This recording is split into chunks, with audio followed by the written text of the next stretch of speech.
how'd you get here? Oh boy, Casino Forest! Okay, so this is a level that appeared out of the ether on Sonic's YouTube channel, and this was my first inkling. This is the first level I saw where I was like, oh. Like, oh no. Like, sure, there was Lost Valley. No, what? Did Lost Valley drop? I think Lost Valley was in the demo, and everybody was trying to figure out if this game was gonna be dog shit or not. So they, like, finished the demo. People were speedrunning the level, and they only had, like, what, a minute to go through content in the demo, and people were beating it, and we're like, oh, we're so cooked. Like, that was the demo experience.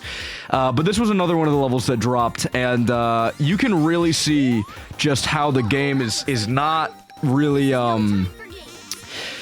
working. I guess is the best way to say it. Classic Sonic's content is just not really cutting it. The pinball physics in this are f***ing atrocious. They are some of the worst things I've ever had the displeasure of dealing with. And it gets really bad, but there are also areas later in the level that really showcase the lack of Classic Sonic's momentum in any capacity. It just shows how stop and go he is, and how rolling doesn't really do anything, and like a lot of the stuff that made Classic Sonic fun in Generations, despite that, were just kind of removed, and the level design didn't seem to accommodate Classic Sonic very well, and like, this was just, it was the first inkling. It was the first inkling. I saw it. Oh my god. This was my experience. I'm not even lying, dude. This isn't for a bit or anything.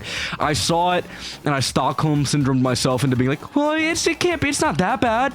No, I was like, I don't think the level design looks great, but I also don't think it looks bad. I mean, there's obviously a chance that it'll actually come out really well, and it'll feel great to play through, and like, it doesn't look terrible. I can't pinpoint exactly why it looks bad, so like, I don't think, maybe it's not bad. That's exactly what I was like. I was a small child in high school, and I was like, fuck, maybe it'll be okay. And I was so wrong. I was so wrong. This is one of the worst levels in the game, easily. I don't know why they decided this was the one where they were like, oh, Sonic fans are gonna want this one. Yeah, Sonic fans, when they see this, they're gonna be chasing after it like a dog chasing meat. We are gonna get them to buy this game. It's gonna be like a bone thrown to dogs. They're gonna love it. They're gonna love it. No, it was dog shit. Everyone in the comments was like, well, I mean, it could still be good. And then that demo. God, it was the release cycle surrounding this game was so funny. It was respectfully 9/11 for Sonic fans, because we were hoping the next mainline game would carry the same quality that Mania did. We were like, we're back on the right track, and then this is really the game that kind of solidified the mindset for some people that like, fans can make better games than Sega can make for the Sonic franchise. And I'm really glad people have shut the fuck up about that ever since Frontier's release, because honestly, like, yeah, a team of fans made one of the best Sonic games that is released just ever, period. And that is something that we should applaud, and something that should be really cool. You know, love that. Love to see people getting jobs based on, you know, fan content. Super cool. But also, like, not every fan is the Messiah, brothers. Like, we're not always getting heat from Sonic fans. I'm sorry. Maybe I'm coming off as a hater for that. I don't know. Maybe people are gonna be like, you're such a mean-spirited individual. Sonic fans can do no wrong. And good for you, I guess. I'm glad you're living in that lifestyle where you can trust people that much and you're not a cold-hearted hater like I am. I've seen Sonic fans make some of the worst dog shit we've ever seen in the world. Don't act like Sonic Omens isn't sitting right there. Don't act! Don't pretend like that game isn't right there. A lot of people really hate that last section of this stage, by the way.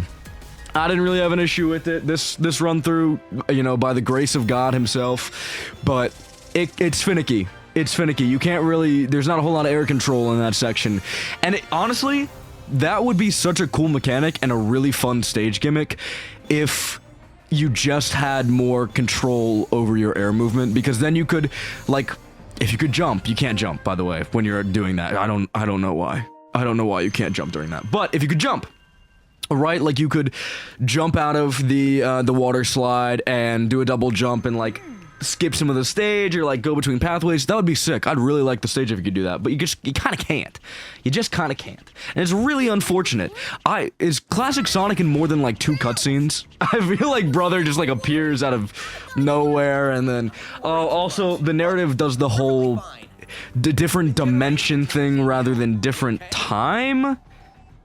I don't know what that's all about. I don't really care. I'm not big into the Sonic lore, and I kind of don't care about the continuity errors that this game reveals. It's whatever. Guys, it's just not it's Sonic. It's Sonic. I don't care. This was a cool idea, by the way. The whole taking back the world thing.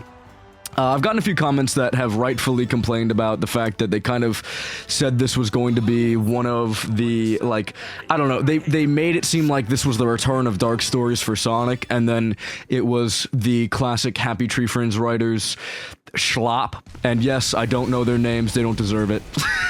They don't deserve in any capacity for me to remember their names. But, you know, like, it is what it is, bro. It is what it is. Again, I'm not a big fan of Sonic stories, period, even when they are darker or, like, more interesting than what these hack frauds have been able to provide. These guys were not the choice for Sonic content at the end of the day. Like, I get it, Sonic is a children's franchise, but also you have to take into account that, like, what really started Sonic's narrative, like, I don't know, Sonic's leap into the narrative realm. Sonic Adventure, Sonic Adventure 2. Those were not, like, fucking baby games, when it came to narrative. They weren't, like, deep, really, by any stretch of the imagination. They weren't, like, crazy deep. I don't think that they're, like, the shining pillar of narrative content that some people make them out to be. They're still very much children's games, and the narratives reflect that. But also, they don't completely hold your hand. Like, I don't know. When it comes to these guys, their narratives feel like a Saturday morning cartoon. Whereas when it comes to, like, earlier Sonic stories, it feels like they're kind of trying too hard to be edgy, and it comes off like a I don't know, what's a good example? Like, I'm trying to think of a children's TV show where they try really hard to be super edgy, and then it just doesn't work. You know what I'm saying? Like it's still obviously a children's show, but, like, you can see that an adult could gain some fucking joy out of it. It gives me the vibe of, this is gonna be such an out there pull. I also don't watch this TV show, so I could be completely wrong. But, like, there's so many people that watch that show, The Miraculous Ladybug. I don't know if that's just, like, a Tumblr thing. I don't know if it's, like, the Tumblr community kind of taking that, kind of like, pedophilic old white men took My Little Pony. But, like, you know, I'm not trying to conflate the two communities. There's a little bit of overlap, but, you know, like, obviously not. Forgive me. I'm not trying to make people upset, but, that for some reason, there's a really high, adult percentage of people watching that show. I don't get it. I don't really understand where it came from, but it's there. So maybe they give that vibe. We're like, it's a children's show, obviously. Sonic Adventure and Sonic Adventure 2 are children's games, obviously. But you can understand why, you know, adults could get into the narratives of it. Does that make sense? That's kind of the vibe I'm going for. It's like, yeah, I can see it. For this, it's more like this was obviously made for children, and they kind of missed, like, I don't know, they missed the demographic, I think, just by a little bit. The narrative should have been, like, a little too edgy to the point where, like, yeah, children are gonna really fuck with this. It's gonna be like, I'm trying to think of it's gonna be like one of those, like, power scaling animations on YouTube. People are gonna, like, kids are gonna be like, oh my god, Goku just ripped Superman's head off, or whatever, like that type of thing, that type of fake edgy bullshit. And, like, but also, like, you know, I can see why an adult would kind of want to watch it. They want to see Goku get cooked or whatever. I don't know. Like, I can see why people would like it. I'm kind of running in circles a little bit, but I hope you get the idea at the very least. Like, there's so many opportunities for them to just absolutely cook with that type of thing. And I think they kind of hit the nail on the head when it came to Frontiers. It is a little bit too, like, what's the best way of saying it? I think it's like a little too heavy on the callbacks. That's the word I was looking for. And that way it kind of loses a bit of the audience that I think it's trying to go for, like, or I think it could get the children's audience. I saw a vision, I saw an alternate pathway that I could take if I just jumped at the right time. This is one of the cooler stages, by the way. I really like this stage. I do remember back when I got this and I beat the game in 2 hours, I was actually grinding out this stage afterwards. This was one of the ones that I felt completely happy going back and replaying. It's really cool. Now, I just want to show you what I'm talking about. Like that could have been so cool if I actually homing attacked it. I think there was a vision there. I definitely could have done it. I'm not getting an S rank, by the way. I don't know if you can tell, but I think you can do that. I just don't have the skill right now to do it. This game would feel, oh my god, this game would feel so much better if they didn't make it so you lose all momentum when you go to the air. Like, you just lose everything. You lose everything. All the sauce, gone. Completely and totally gone. And then you hit the ground, and it just feels bad. Oh, I guess you weren't supposed to actually go for that. Well, it would have been cool if you could actually hit that, but whatever.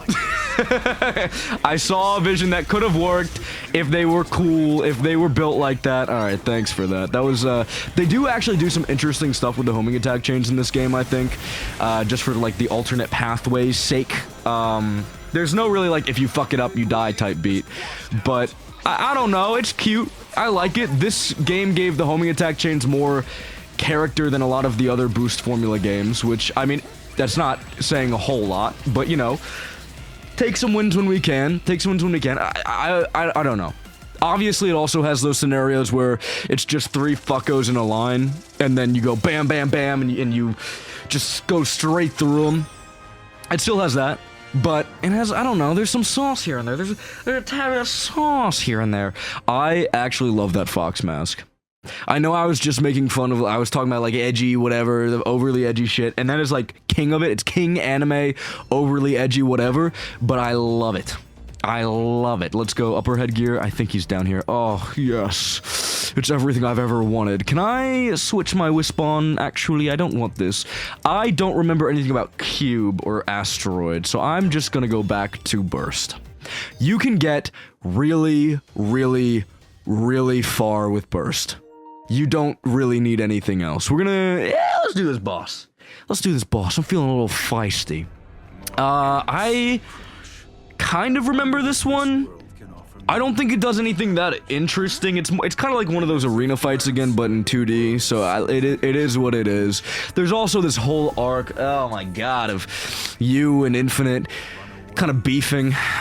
They really wanted to give your avatar like a very big mainstay part in this story, so he goes through a lot of this quote-unquote character development, but he's also a silent protagonist, so it's like, I don't know. There's not that much character development. I honestly, high-key, I would have preferred they just made a completely new guy for your 3D gameplay and gave him, like, the same avatar, whatever, the same avatar stuff, just so we could get, like, a little more, I don't know, interesting narrative stuff with them, but That's just my takeaway. I don't know how that would have worked out, considering the fact that, you know, this game created Infinite. So, like, I love Infinite's design, but holy fuck is he a terrible character. So, you know, you win some, you lose some, I guess, at the end of the day. I think I have to wait for him to come down here. Yeah, I cannot hit him, I don't think. Oh, no, I can't. I just have to double jump. Cool, cool, cool. So, I picked the perfect character. I picked the bird perfectly because I knew that in this moment, if I did a double jump and I... Okay, thanks, bud. That's really kind of you. I think I need to be a little careful because I'm going to run out of rings pretty quickly. That's the one fear I have in this boss fight. I think I'm going to run out of rings if I dick around too much. I like the idea of Infinite's attacks. I think... in real time, they can be kind of... I guess I can't hit you? Oh, no, I can. What the fuck? I don't get it. When can I hit you and when can I not hit you? Whatever. I'm a little confused about when I can hit Infinite in this fight, but whatever. What was I saying? Oh, I like the idea of Infinite's attacks doing all that weird mumbo-jumbo, but also, at the end of the day, it's like... it's kind of annoying. Like, it's a little annoying. I would personally prefer... if it didn't do that every time, it's just a bit of a time waster, you know? Like, it's to make you suffer if you miss these really easy telegraphed attacks. I get that. But it's just, I don't know, it's one of those things that I think makes the boss just longer for the sake of being longer, rather than longer for the sake of actually creating an interesting fight. Okay, so if I did that, I could have fucked him up easy. You could finish that fight in 2 seconds. Never mind. That fight was easy. That fight was great. You could kill him so fast. Whatever. Anyways, I'm gonna call it there for now. I'm so cooked. I'm so cooked. I'm tired. This game, it's like, it's sucking something out of me that I can't explain. Because it's not hard, whatever. It's just sucking something out of me. And I don't know what it is.